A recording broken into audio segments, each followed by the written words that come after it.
Hey, Mike here. I just wanted to let you know that you can listen to Dark Poutine early and ad-free on Amazon Music, included with Prime.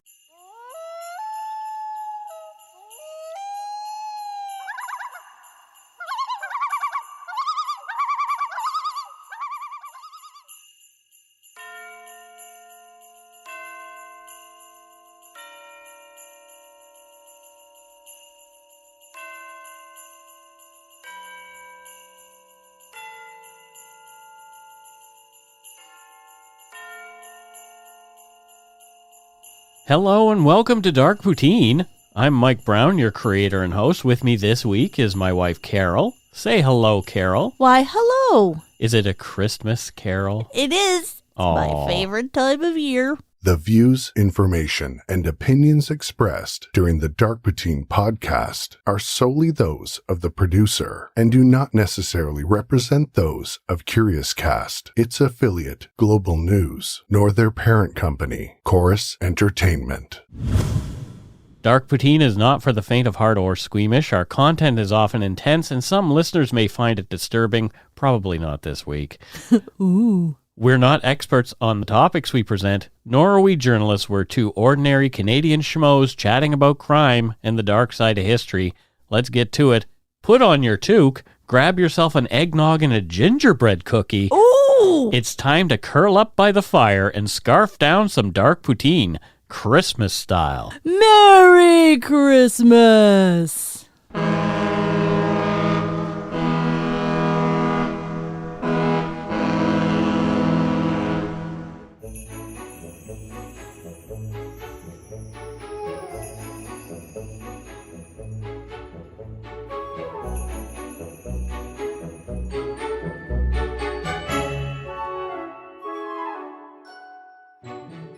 Ever since we released our first episode, we have done a holiday-themed episode around this time of year. The holidays can be a notoriously hard time for people who either miss loved ones or have a hard time being around them so much. It is for those reasons that we take a break from all the murder and mayhem and try to bring you a little holiday cheer with a bit of a dark edge here and there. This year, for our fourth Christmas-themed episode, we learn about the global depictions of Santa Claus, some dark Christmas traditions from around the world, and Krampus, the Christmas demon. Ooh, scary Christmas! You are listening to Dark Poutine episode 155, Dark Poutine's Creepy Christmas 2020, Santa Claus Ghost Stories, and Krampus, the Christmas Cryptid. Oh, I'm so scared. Are you No, but jolly scared. jolly scared? Yes, I'm so excited.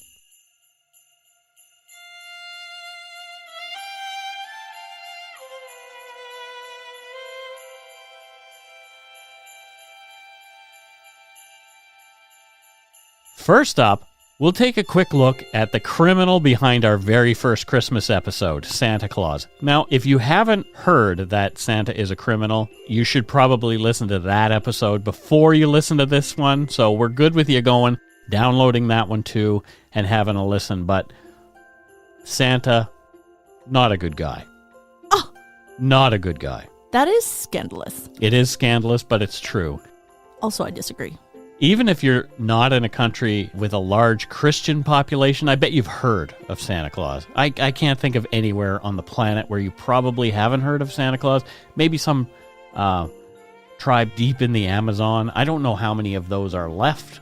No. I'm ignorant of that. So if one of our anthropologist friends could share with us, that would be interesting. That'd be awesome. I think basically if you've ever drank a Coke, you know about Santa because they go hand in hand. Yeah, pretty much. Coca-Cola is actually where the modern depiction of Santa Claus comes from. So, yeah. Not the oldie time Dutch one. No, I like that one too. Sinterklaas. It's got such a nice fancy robe. We'll talk about that.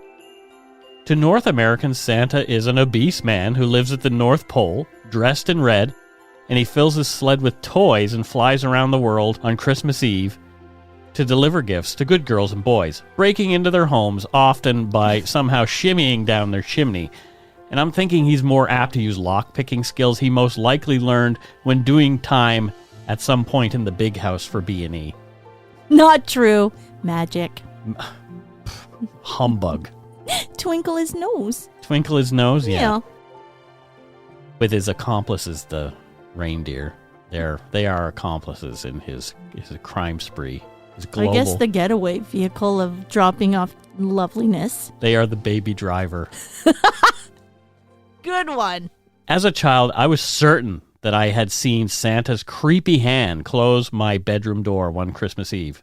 I saw a hand reach in and close the door. There was a light on in the hallway, and Ooh. I swore it had like a lacy glove on it. I swore it did. Santa wears lace? That was a weird memory. It is a weird memory. Naysayers and all-around party poopers will tell you that Santa is not a real guy. But I beg to differ. He is a real dude. I believe you. Yeah. Santa, whose real name is actually St. Nicholas, is a very real person. Well, I guess was. Was. Yeah. Well, Yeah. Santa's still around, though. So. He lives forever. Exactly. Santa is immortal. So maybe Santa's a vampire. I was just going to say vampire? He could be a vampire, or he could be a zombie. Yeah. Just a little makeup. Miss Santa helps him. Maybe. It's a great disguise. It is. St. Nicholas was born in the town of Patara in Turkey sometime in the 3rd century. Maybe that's why we eat turkey at Christmas time. There you go. Literal Jim. From stnicholascenter.org, quote, at the time, the area was Greek and is now on the southern coast of Turkey. His wealthy parents, who raised him to be a devout Christian, died in an epidemic while Nicholas was still young. Obeying Jesus' words to, quote, sell what you own and give the money to the poor, Nicholas used his whole inheritance to assist the needy, the sick, and the suffering. He dedicated his life to serving God and was made Bishop of Myra while still a young man. Bishop Nicholas became known throughout the land for his generosity to those in need, his love for children, and his concern for sailors and ships. So, if you're an atheist, please don't turn our episode off right now. We're not saying that we are espousing any of the beliefs in this, but yeah, I think it was a good thing for him to do. He was a nice guy. Yeah. It Yeah. sounds like it. Yeah. I had no idea. Yeah, just don't get hung up on the G word, because it's Don't going to worry be about in it. here. It's going to be in here because it is J-Word's birthday. It is J Word's birthday. J-Word! Stories of St. Nicholas' good deeds, generosity, and love of children have survived for centuries, and out of that, a legend was born.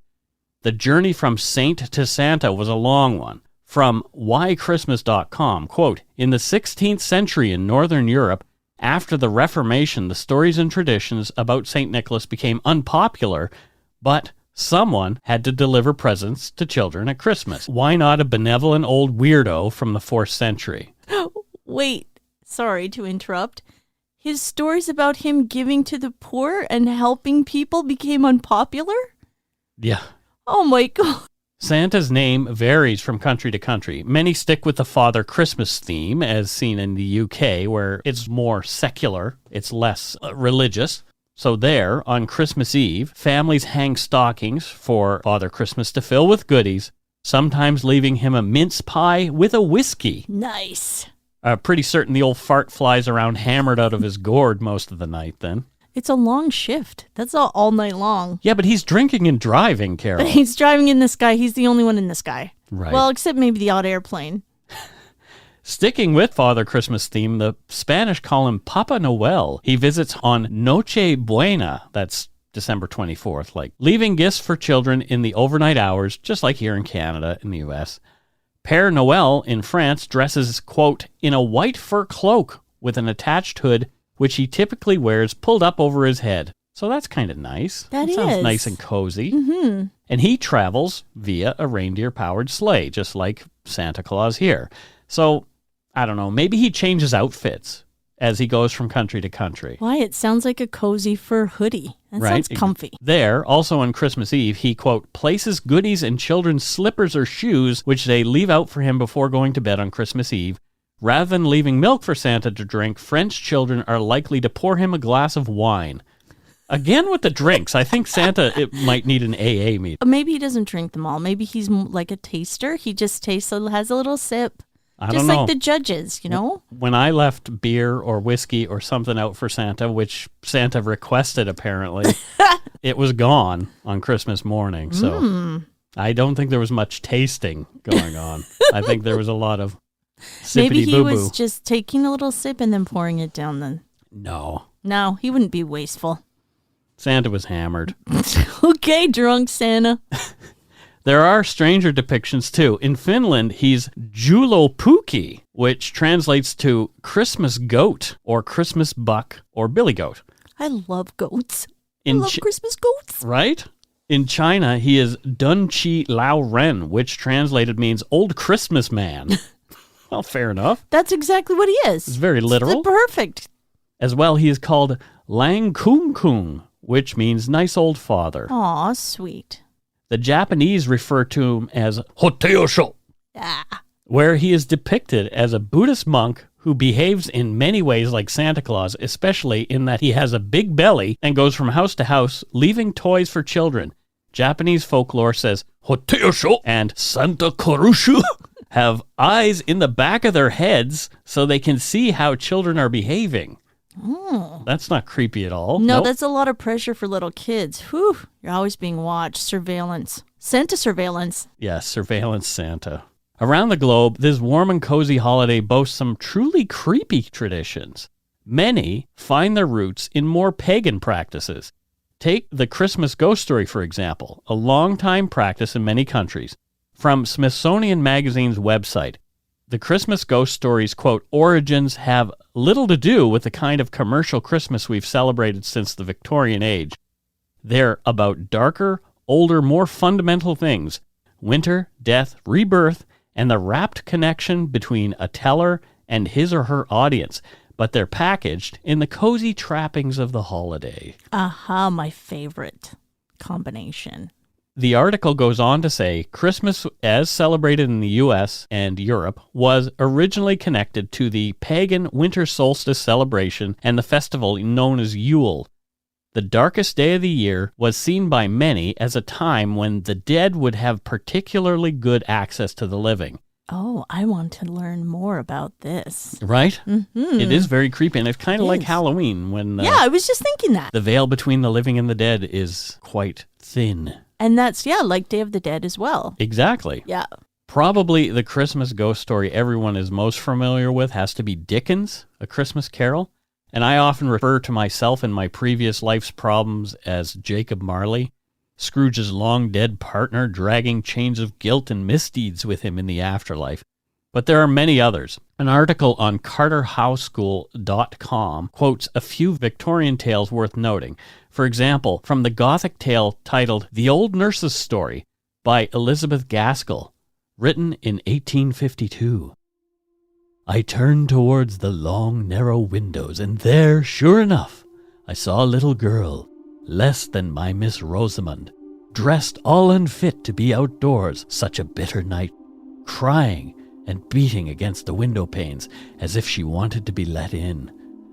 She seemed to sob and wail till Miss Rosamond could bear it no longer and was flying to the door to open it, when all of a sudden, and close up upon us, the great organ pealed out so loud and thundering, it fairly made me tremble, and all the more when I remembered that, even in the stillness of that dead cold winter, I had heard no sound of little battering hands upon the window glass, although the phantom child had seemed to put forth all its force, and although I had seen it wail and cry, no faintest touch of sound had fallen upon my ears.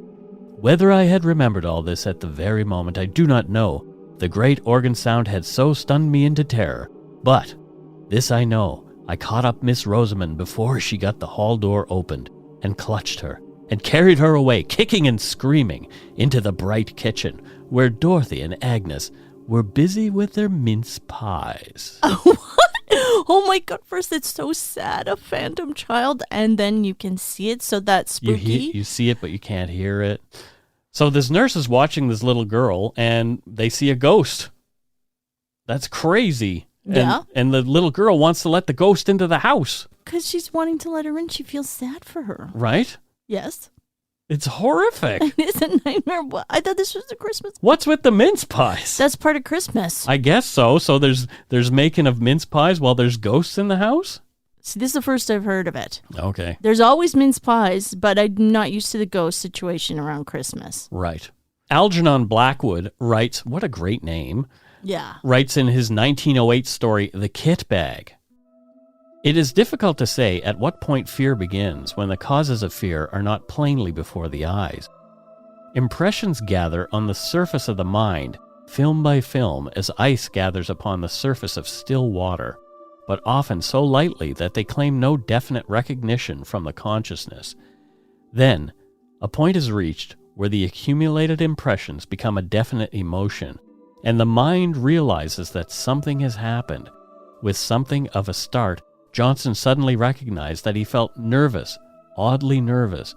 Also, that for some time past, the causes of this feeling had been gathering slowly in his mind, but that he had only just reached a point where he was forced to acknowledge them. I understand every word of this. I feel it. I love that kind of Victorian writing, and it's really interesting that he's using winter imagery to explain the icy film. Icy film. Yeah. And finally, from Bring Me a Light, written by Jane Margaret Hooper in 1861, she paced to and fro, turning and returning with savage, stealthy quickness. The day waned and the night began. Her servant came to see if she were wanted and was sent away with haughty negative. "She is busy with some wicked thought," murmured the old woman. Some wicked thought. Know all about that. Yeah, you're always busy with wicked thought, I think. What? Every time I look over and you're playing Animal Crossing, you're busy with wicked thought. No, I'm not. Yeah. It's happy thoughts. I'm in Animal Crossing, except when I'm getting balloons. Oh. Yeah. Before we get to Krampus, the star of the episode, I wanted to share some more creepy Christmas traditions that I found while researching. I was going to do a whole episode on Krampus, but in a weird way, it was like, no, I kind of want to talk about all these different things because they're kind of fun. I had no idea about these. In Iceland, over the 13 days leading up to Christmas, trolls known as Jólasveinar, or Christmas boys or Yule lads, come visiting. From Ranker.com, quote, "The purpose of these visits was always malevolent. There were 13 individual Yule lads with unique names and personalities. Each one performed a wicked task related to their specific persona, and they often stole food and resources that were important to survival." Why did I think of Thunder Down Under, those ads we see when we go to Vegas? The Yule lads. Ooh. Oh, that's something way off. Okay, sorry. Stek Jarstar, Giljaguar, and Stufur were all said to steal milk from farm animals. Askazliker allegedly licked up leftover food from pots. Bugnakriker took sausages. Ketkroker held a hook he used to steal meat. Hudraskeller would come and slam doors at night for the sole purposes of scaring sleeping children. Kurt Tasniker supposedly followed children to steal their candles and lanterns, leaving them alone in the dark. Oh, that's spooky. But I do appreciate the guy that licks up the food from the pots because that just saves you doing dishes. Or putting it in the freezer where it's going to stay for 7 months. Really, we're back to that again. Yeah. The Icelandic Yule lads even had a creepy flesh-hungry cat that hung out with them. From scarylittlechristmas.wordpress.com, quote, "The Yule cat's prey consists of both children and adults. Unlike the others, this cat does not care about your misdeeds during the year. The only insurance against being torn apart and eaten by this giant feline is receiving an article of new clothing for Christmas, so shop wisely." Gotcha. Okay. So maybe this is an excuse that the parents told the children, this is why you're getting a pair of slacks. You're getting slacks because we don't want the Yule cat to rip you to shreds. There you go. I think parenting must be difficult because so many cultural ways of kind of trying to keep them behaved is by spooky people watching them all the time. There are other non-Santa visitors who come around Christmas time. Some of them travel with old St. Nick himself. There are angels in Belgium, Germany, Poland, Ukraine, and Austria. He rides a donkey in France, Belgium, Luxembourg, and Switzerland.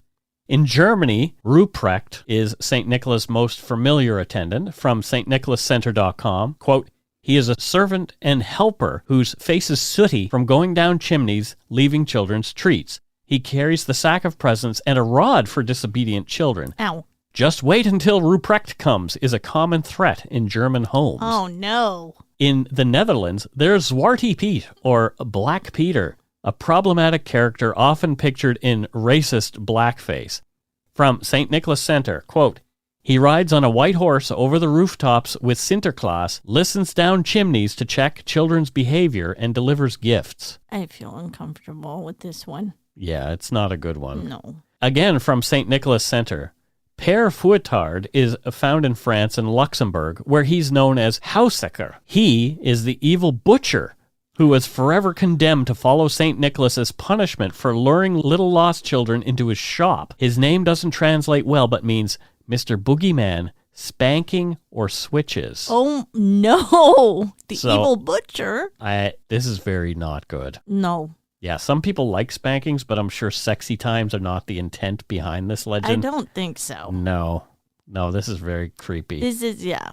St. Nicholas Center goes on to mention Schmutzli, who happens to be the favorite name that I got to write this time because, my Jewish heritage. love that word. Hey, you got schmutz on your shirt. You got schmutz. So Schmutzli, who is nearly all brown, dressed in brown, with brown hair and beard, and a face darkened with lard and soot, is St. Nicholas Helper in Switzerland. He carries a switch and a sack, but no longer uses them. Oh, good. Children used to be told that Schmutzli would beat naughty children with the switch and carry them off in the sack and gobble them up in the woods. Interesting. This leads us to Krampus. He is by far the most horrifying and interesting Santa Claus companion. So what Schmutzli did sounds a lot like Krampus. Okay, I'm ready for this. While St. Nicholas brings joy, love, and laughter, Krampus brings only pain, fear, and tears. Like Santa himself, many believe Krampus is a myth. It is said that his existence was cooked up by parents trying to rein in unruly brats, but there's more to it than that. Krampus, dear listeners, like Bigfoot and Santa Claus, is real, very real.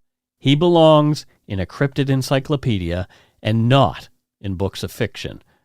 Before we learn about Krampus, we will take a break right here. If you're looking for a smoking gun, I can absolutely guarantee you will not find it. In October 2001, a series of letters filled with a deadly powder called anthrax were dropped into the U.S. mail system. What started as an unprecedented case turned into an unsettling mystery. Who sent these deadly letters? And why? From Campside Media and Sony Music Entertainment, I'm Josh Dean, and this is Cover Up Season 4, The Anthrax Threat. Available now.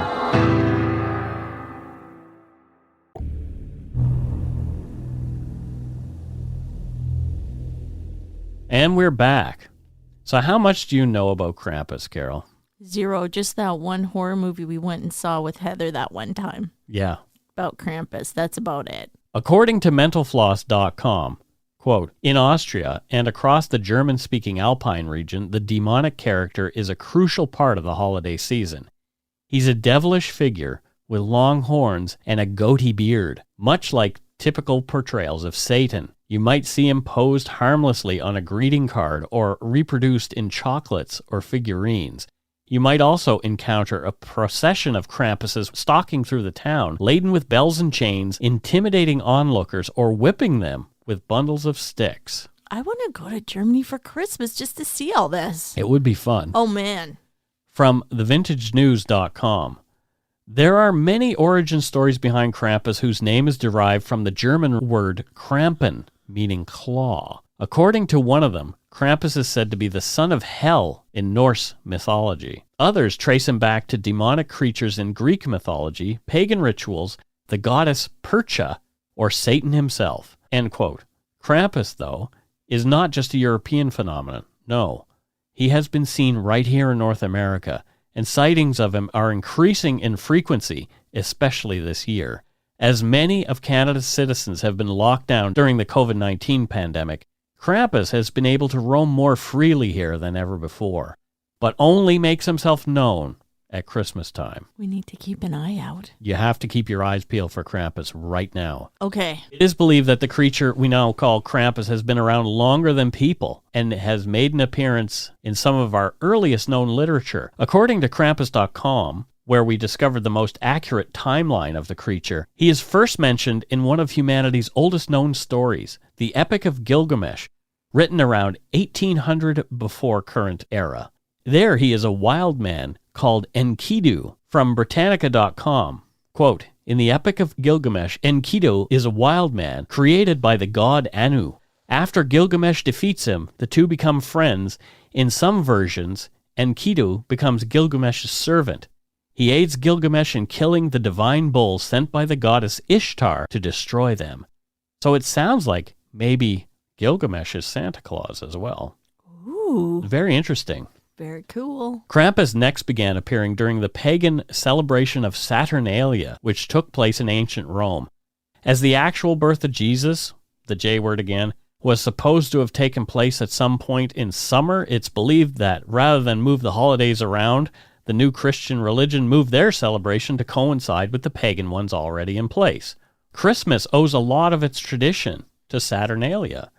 From the companion.in, quote, a week stretching from December 17th to December 25th, Saturnalia could be identified with downright lawlessness and havoc around the streets. The period brought with it rules which spoke up to break rules. Roman courts remained closed and law dictated, quote, no penalty for any crime, from property damage to murders, from brutality and inhumane behavior to destruction as found in historical texts. Also, it is believed that the prime Roman authorities chose an enemy of the people whom they represented as Lord of Misrule. Whoa. This sounds like the purge during Christmas time, which I do not support. Christmas purge. Yeah.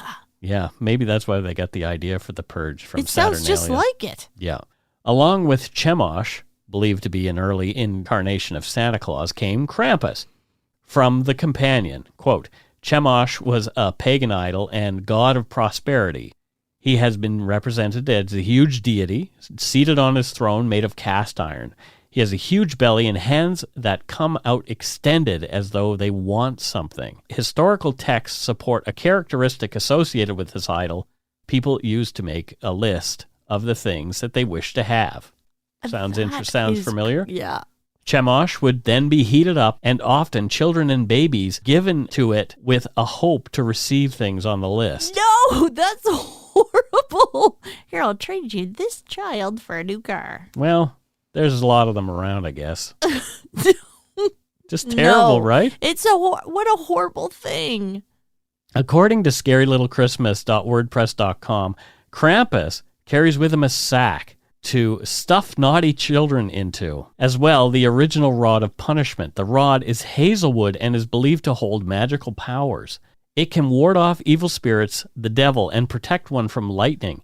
There's even a legend associated with Mary and the infant Jesus taking refuge under a hazel bush during a violent thunderstorm. Other legends depict witches beating lakes with a hazel rod in an effort to create thunderclouds, which materialize overhead to do their bidding. I'm going to try that one. Ugh. Gonna go beat a lake with a hazel rod? Yeah, exactly. I want something to do my bidding. It's rumored that after his rounds with Santa, Krampus takes the offending children home in a wicker basket and makes soup of their bones after feasting on their tender flesh. No. That yummy, buttery baby body. Stop it. You don't eat children, ever. You don't eat children at Christmas. Someone asked me one time why we don't have children, and they said, do you not like them? And I said, I like children just fine. I just can never seem to finish a whole one. Ooh. Okay. Thanks, Dad. Dad jokes. We really do think that if you happen to see Krampus, you should avoid making any kind of contact with the creature, especially eye contact. Don't make eye contact with Krampus. It could be bad for you. Just quietly step back. Yeah. We want to share with you how to determine whether the horrific thing you see possibly taking a dump under your Christmas tree is actually Krampus and not some other evil demon. Krampus will have long and curly goat horns, often black in color, right? Right. Makes sense. It makes sense. Krampus will have fur that is coarse and black. Okay. This sounds like our cat. I know. I was just thinking, but he doesn't have horns. They would poop under the Christmas tree, though. They threw up under the tree already once. Krampus will have a pointy nose and large bulging eyes, sometimes glowing red, depending on his mood. The hungrier and more foul he's feeling, the redder his eyes become. I understand that part. Krampus' tongue is at least 9 inches long and protrudes from his mouth, full of razor-sharp teeth in a horrendous blep. Help. No. Next. Well, I mean... Gene Simmons much. Yeah, exactly. That's what I was thinking about when I was writing this, is Gene Simmons. But with the razor blades, come on. Krampus has one human-looking foot with awful dirty toenails that are sort of claw-shaped, and his other foot is a black cloven hoof. What? Yep. That's gross. Krampus is known to carry chains and bells, and he rattles them to and fro for dramatic effect. So you'll know it's Krampus by You'll hearing hear the 'em. bell. Yeah, you'll hear him coming. Krampus smells awful. There is, of course, the sulfury smell known to accompany all demons, as though they had a farty and sour stomach after eating a bloomin' onion at the Outback Steakhouse in Las Vegas. Don't ask me how I know the smell specifically. Don't ask me either. Yeah, Carol had to endure it. Also Vegas. Yay. Yeah, Vegas. Miss you, Vegas. But Krampus also smells like rotting eggnog Ugh. and turkey dinner that's gone off. No. So left out, yeah, it's not good. Just left up in the garbage bin, and then you lift up the lid, and you just get a big waft. Yeah, not good. Ooh. His voice is raspy, mostly because he smokes unfiltered Camel cigarettes. Oh. So he smokes too. So On kids, top of everything else. he's a smoker. Don't Terrible. smoke it. Don't smoke. Smelled like an ashtray. I used to smoke. It's terrible. Me too. But the best way to tell if you are witnessing Krampus or not is if you ask him his favorite Christmas carols. They are Paul McCartney's Wonderful Christmas Time and Wham's Last Christmas. These always give him away. He cannot lie about this. And they are terrible, terrible songs that only Krampus enjoys. I actually love Wham's Last Christmas, so but the Paul McCartney one, hard no. Hard no for that? Yes, hard no. There are lots of ways of preventing a Krampus encounter before it happens, but the best one is to ensure that you're a good egg and not a bad apple. Krampus will always come to a bad apple's home. Only you can prevent a Krampus encounter. That's right. So we hope that you don't ever meet Krampus, but if you do, good luck. Your best bet to stay safe and survive the encounter is to satiate him with a favorite treat, depending on the country in which you see him. If he is full enough after you give it to him, he will leave you unharmed. Here in Canada, Krampus is said to prefer butter tarts, and I think Carol should ensure we have a large cache of butter tarts on hand just in case we have a Krampus encounter. I guess we can't give him all those bits and bytes. No, but what I'm telling you is that we should have a large cache of butter tarts on hand. Just in case? Just in case. Just in case. Okay, the pressure's on now. I have to figure out how to make butter tarts. I've never made them, but my grandma makes them. We can't have a Krampus encounter. I know. That's irresponsible not to have butter tarts. It's only smart to have butter tarts. Finally, I've gotten through. With raisins, without? Oh, definitely without. Okay. None of those raisins. They look like little rabbit turds. Speaking of rabbits, we need to have a discussion after that. Now, raisin bread, delicious. No. So before we go on our 2-week break, there's one more thing I wanted to do. I have always wanted to make a recording of this poem, and it's called A Visit from St. Nicholas by Clement Clark Moore. And most people know it as The Night Before Christmas. Yay! What do you think, Carol? Should we do that? Yes. Okay. It is a little creepy. Having some dude land on your roof with his flying reindeer and then coming down your chimney and leaving the same way. But he's doing it for good. Is he? What? He just likes to just creep around people's houses? Yeah. No, he doesn't. He likes sure. to leave presents, but then he does snoop around just because it's available to him. Yeah. Well, He takes advantage a little bit. here goes. All right. I want to read this. Okay, let's do it. 'Twas the night before Christmas, when all through the house not a creature was stirring, not even a mouse. The stockings were hung by the chimney with care, in hopes that St. Nicholas soon would be there. The children were nestled all snug in their beds, while visions of sugar plums danced in their heads. And Mamma in her kerchief, and I in my cap, had just settled down for a long winter's nap. When out on the lawn there arose such a clatter, I sprang from my bed to see what was the matter. Away to the window I flew like a flash, tore open the shutters and threw up the sash. The moon on the breast of the new-fallen snow gave luster of midday to the objects below. When what to my wondering eyes did appear but a miniature sleigh and 8 tiny reindeer, with a little old driver so lively and quick, I knew in a moment he must be St. Nick. More rapid than eagles his coursers they came, and he whistled and shouted, and called them by name, now Dasher, now Dancer, now Prancer and Vixen, on Comet, on Cupid, on Donner and Blitzen, to the top of the porch, to the top of the wall, now dash away, dash away, dash away all. As leaves that before the wild hurricane fly, when they met with an obstacle mount to the sky, so up to the housetop the coursers they flew, with the sleigh full of toys, and St. Nicholas too. And then in a twinkling I heard on the roof the prancing and pawing of each little hoof. As I drew in my head, and was turning around, down the chimney St. Nicholas came with a bound. He was dressed all in fur from his head to his foot, and his clothes were all tarnished with ashes and soot. A bundle of toys he had flung on his back, and he looked like a peddler just opening his pack. His eyes, how they twinkled, his dimples, how merry. His cheeks were like roses, his nose like a cherry. His droll little mouth was drawn up like a bow, as the beard on his chin was white as the snow. The stump of a pipe he held tight in his teeth, and the smoke it encircled his head like a wreath. He had a broad face and a little round belly that shook when he laughed like a bowl full of jelly. He was chubby and plump, a right jolly old elf, and I laughed when I saw him in spite of myself. A wink of his eye and a twist of his head soon gave me to know I had nothing to dread. He spoke not a word, but went straight to his work, and filled all the stockings, and then turned with a jerk, and laying his finger aside of his nose, and giving a nod, up the chimney he rose. He sprang to his sleigh, to his team gave a whistle, and away they all flew like the down of a thistle. But I heard him exclaim, ere he drove out of sight, Happy Christmas to all, and to all a good night.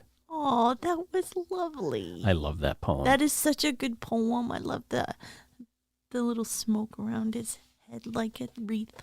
And that's it for this year's Christmas tale. And I'm really looking forward to the holiday this year. And we've been doing tons of Christmas shopping. At least I have. Yep. Mm-hmm. Yeah.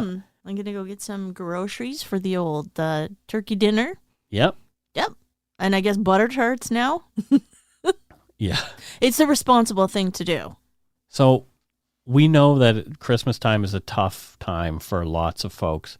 Just so you know, we're going to be around. We'll be in the Umber Yard. We'll be in all the different Facebook groups and those kind of things. There will be a lot of people probably just chatting there and doing their thing. So if you haven't joined the Umber Yard, that's probably a good idea. If you're feeling lonely, you want to just come hang out with some really good eggs, that's the place to do it. Yeah, we'll be playing Animal Crossing. Yeah, exactly. So the Dark Poutine Games Room, that's another one of our Facebook groups, and we play games and stuff. So if you get a new gaming console for Christmas, like a PS5, which is almost impossible to get, come on over to the Dark Poutine Games Room on Facebook and join us. We are more than happy to have you. And people are posting lots of stuff in the Yum Yum Bus. The Yum Yum Bus about so much good Christmas baking. Baking and those kind of things. So, I mean, we're plugging our Facebook groups. Come on. But still, we want you to come and be a part of our community because we love it. We just love that we have built such a positive thing there. So. Yeah. And there's also a lady from Sweden named Millie Bananas, and she sings a Christmas song. I think they're Christmas. She's singing in Swedish. I don't know. Every single day. It's so nice. Yeah. So if you see that, listen to that. She has a pretty voice. It's so nice. So there you go. That's it for 2020. 2020 Yeah. Christmas. Oh my gosh. Christmas is in the bag, which means that the calendar is soon going to flip. That's right. I'm Time ready. For the calendar. I'm ready for that. Yeah. Oh boy. 2020 has been a heck of a year. Yeah, it's going to be a weird one this year for lots of people. So I know in the UK they're having an extra strict lockdown. So. Mm-hmm. Yeah, they just announced another lockdown in Italy over Christmas and New Year's, which is sad because it's a very important holiday to a lot of people globally, and you can't celebrate it for reasons of very serious reasons. Pandemic Christmas. Yeah. All right, I guess it's time for voicemails. If you want to leave us one, you can at 1-877-327-5786 or 1-877-DARK-PTN. And if your call stands out, you might hear it on the show. So let's have a listen. Did anybody give us any love as far as voicemails this week? It looks like we might have had a couple. Oh, nice. So let us see here. Hi, Mike. Hi, Carol. It's Alex. Alex Dick from Chilliwack. I was wondering if you guys have ever considered doing an episode on the Mennonites and like kind of their journey from Russia to Canada, seeing if Canada was kind of a safe haven for them, and being that, you know, the Fraser Valley, Manitoba, Saskatchewan, those were all kind of Mennonite communities. And yeah, I was wondering if you ever thought about considering doing a story on them. I could possibly even give you some information. I know personally in my family, you know, there's stories of, you know, executions and arrests and death, and yeah, be kind of an interesting thought if you want to consider it. You know where to reach me if you have any questions or comments or concerns. And thanks, and have a good day. Bye. That is some interesting stuff that I had not considered. Yeah, I think that should be considered if you want my opinion. I know you do the writing and stuff, but definitely there's dark history component there for sure. Well, I will talk to you more about that, Alex, because like I said, because it does really sound like something that might be compelling. Yeah, so, I think so. Let's go back into the vaults a little ways and see. This one is from last month, so... My name is Eleanor from, that is Eleanor, actually, from Montreal in Quebec. And I'm actually just walking around my boyfriend's hometown at night, and it's pretty scary. And like listening to you guys talk about the homicidal sleepwalker. So yeah, just wanted to say that, and I love your show. I pretty much spend 2 hours a day listening, and if it's not more, actually. And I was wondering if you would like to cover, actually there's a few cases, but first, Cédrica Provencher, which is an 8-year-old girl, I think she was 8, that went missing, and they just found her bones like a few years ago, and it had been like many years since he had vanished. And the attack in Quebec City, the sword attack in Quebec City, I was wondering if you want to cover that. I'm sorry, this is quite long actually, but thank you really much for the show, and very much sorry, English is my second language, and yeah, so I wish I could go to CrimeCon when stuff's going to be back to normal, and yeah, so have a great night. I hope I don't get killed tonight actually, and yeah, love your show. Thank you. Well, that was interesting, and honestly, her accent is lovely. I could listen to her speak all day. But it didn't sound like a very Quebecois accent. No, it's very British. Yeah, maybe. And she said English is a second language, so nicely done. Or I doubt that that's the case. She's speaking French too in there. Oh yeah, I think French is her first language, English is her second. With a British accent. Yeah, kind of amazing. I'm believing this whole thing. We are considering more recent cases too, and the ones that you mentioned are very fascinating. So yeah, those are on the list now, I would imagine. Please leave us a voicemail at 1-877-327-5786 or 1-877-DARK-PTN. We'd really like to hear from you, and we will play it on the show if it stands out. And that there's not a lot of pressure there. It doesn't take much for your call to stand out, just so you know. So don't put a lot of pressure on yourself when you call. Yeah, just call and have a brief conversation with us, maybe a minute and a half.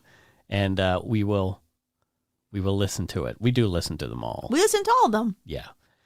Anyway. Because I'm nosy. Because Carol's nosy. That's it. We're on to Patreon. Okay, our first patron is Braden A. Meyer. And he's from Port Colborne, Ontario. Nice. Thanks, Braden. And what does Braden do with himself there in Port Colborne, Ontario? He is a teddy bear surgeon. He's a surgeon for teddy bears? Yes. Teddy bears need surgeons too. They demand very specific medical attention. So if they get like a little cut? Yes. Or, yeah. He's an expert suture. Need more stuffing? He can also do internal medicine for teddy bears too. Oh, wow. I know. He's very smart. I hear it's very talented. complex. Yeah. It is. Yeah. Well, good on you, Braden. And Thanks, Braden. Thank you. Next up, we have Blake Wilson. And I don't know where Blake is from. Blake is from Honolulu. He's from Honolulu? I know. Lucky duck. Wow. Poinsettias at Christmas. Yeah. Sandy beaches. Sounds nice. Spam. Boo, boo, boo, boo. So what does Blake do there in Honolulu? Strangely enough, he is an ice rink hand holder. Is that somebody who like helps people skate? Exactly. Oh, wow. I guess know. that. He's taking a break during the pandemic. I know it's closed down, but he's getting ready for those indoor skating rink hand holding positions. Well, good for him. He's a professional skater. Yeah. In Honolulu. I know. He found a real niche there. That is amazing. I'm not aware of many skating rinks in Honolulu, but they do have them. They're indoor.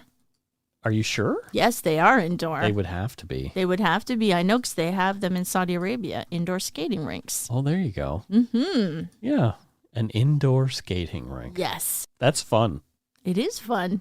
Always wear a helmet. Safety Always first. wear a helmet. Next up, we have Scott Gamache, and Scott is from Carol's hometown, Calgary, Alberta. Woohoo! Party on, Stampede, Scott. And what does Scott Gamache do there in Cowtown? He's a warden of the swans. A warden of the swans? Yes. He has a swan farm. He takes care of them, makes sure they're okay. He also collects the eggs. Swan eggs? Swan eggs, yeah. Are swan eggs yummy? I believe they are, and I believe he also exports them to various countries who find swan eggs a delicacy. Oh, that's kind of sad. I don't know why. What, like chicken eggs? I don't. But it's swan eggs. I'm good with eating a chicken because they're not so pretty. How about an ostrich egg? No, I don't think I could eat an ostrich either. It's huge. It's massive. Yeah, that would be scrambled eggs for $5 probably. Okay, so you know what he exports? The golden eggs. Oh, okay. They're Golden just solid swan gold. eggs. Nobody gets injured. I hear they're quite common. Very lucrative. Yeah. Well, let's move on to our donut money donors. And first we have, drum roll please, Courtney Palmer. Courtney? There you go. Merry Christmas, Mike and Carol. Enjoy your time off. You've been so busy this year and more than deserve a little break. Thank you for helping me through 2020, and thank you to the Lumberyard, too, for helping me through a rough week this past week. Love you guys. Heart. Courtney Palmer. Wow. Oh, Courtney, thank you. We see, that's what we were talking about earlier. That's what the Lumberyard does a lot. We are just kind folks in there, and Yeah. I really, really dig that. That does sound like Lumberyard material, doesn't it? It does. Here's one from Irene Briand. Our friend Irene is back with another donation. Come on, Irene. Exactly. She's always good for one. Nice, Irene. Thank you. Irene says, Merry Christmas, Mike and Carol. It may not be Voodoo Donuts, but it's a Canadian classic just like you. Aw, shucks. Love the podcast. Been listening since episode 1, and you've helped me through a very hard time when my mental illness treatment made me unable to care for my beloved son and daughter who both have autism spectrum disorder.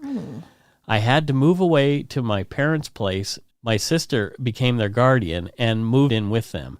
I got to visit them in my old home until the pandemic. Then they moved in with my parents and me so I could teach them at home, April to September. Then I stayed for 10 days with them and haven't seen them since now, and we're in lockdown and I'm alone for Christmas. Oh, my heart is breaking. Oh. I'm really looking forward to your Christmas episode to lift my spirits. Love you. Blessed 2021, Irene. Oh, Irene. We just love you to bits, Irene, and you've supported the show for so long, and we really, really appreciate that support, and we're hoping that the pandemic lifts or the pandemic is over soon and all the lockdowns lift and you can go be with your family like you really want. Get the vaccine so everybody can just hang out together again. Yeah. Next up, we have a donation from Delaney Banduziak. She says, "Hey, Mike and Carol, love listening to the podcast. You guys are very caring and compassionate to the victims and families involved in the stories you cover, and I appreciate that. I am also an animal lovers like yourselves, and I'm sending you donut money for kitty treats. Merry Christmas, Delaney." Hey, Well- nice. Well, there you go. So Oscar and Donner, thank you very much. They will enjoy the catnip, and I'll find some other treats for them too. Exactly. Thank you. Dakota Harrington just says, "Happy holidays, heart." Oh, Dakota, way to get right to the point. I'm with you. You have happy holidays too. We really appreciate that. And Harry Sims feels bad because He shouldn't. apparently there was an issue with his credit card or something, and he missed 2 months of patron support. So here he is making up for it, which is crazy. You don't have to do that, You don't have Harry. to make up for a darn thing, Harry. No, you're a lovely man. He says, "Mike and Carol, sorry about missing 2 months of Patreon support. Here's a little bit of money to make up for it and some candy canes. Nice. Love you guys. Harry, P.S. Take a steamy in your beanie." Nice. That is a nice take on that. I'm going to. Well, No photos needed. yeah, no photos needed of steamies and beanies. Excellent use of the word steamy. That is revolting. But fun at the It's same a time. delight. Well, thank you, Harry, for the delightful imagery. I just picture it just sort of dropping out and just not making it quite into the beanie and just sort of slowly. It's a coiler with a whip tip right in the beanie. I imagine it perfectly in the center. Oh, dear. Thanks so much. And we love you folks so much. Thank you to all our patrons and Donut Money donors, past and present, for your help to keep us doing what we do. If you want to help keep us going, you can become a patron at patreon.com/darkpoutine, or you can make a one-time donation at PayPal using our email address, darkpoutinepodcast@gmail.com. If you don't already subscribe to the show, it would mean a lot to us if you did. You can easily find us on iTunes Podcast, Stitcher, TuneIn, Spotify, or wherever you get your on-demand audio. Check out darkpoutine.com for show notes and other cool stuff, including our swag store. Please take the time to give Dark Poutine a like or a follow on Facebook and Instagram. Most importantly, thank you for listening and tell your friends about us. Word of mouth is a powerful thing. Until next week, or until the new year, when we return in 2 weeks, don't forget to be a good egg and not a bad apple. Merry Christmas, everybody. Merry Christmas. See you in 2021. Happy holidays. Happy Have Kwanzaa. a good whatever you celebrate. Whatever you enjoy. celebrate, Or we even love if you it. don't, just enjoy. Yeah, just enjoy. Just be good to each other. Take it easy. Bye. Bye.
Hi, it's Shauna, and I might be a bad parent because my kids think French fries are vegetables. Hey, it's Ryan, and I might be a bad parent because I went out for wings when my wife was in the hospital after giving birth. Johnny here. I might be a bad parent because in my house, the tooth fairy gives pocket change. But we're not alone. Len emailed us and said his 6-year-old daughter's Tarzan moment going from love seat to lazy boy by curtains made him more proud than any dance recital. And Andy left his 2-year-old at the rink. All right, guys, I'm sure we're not alone. Like Andy's kid.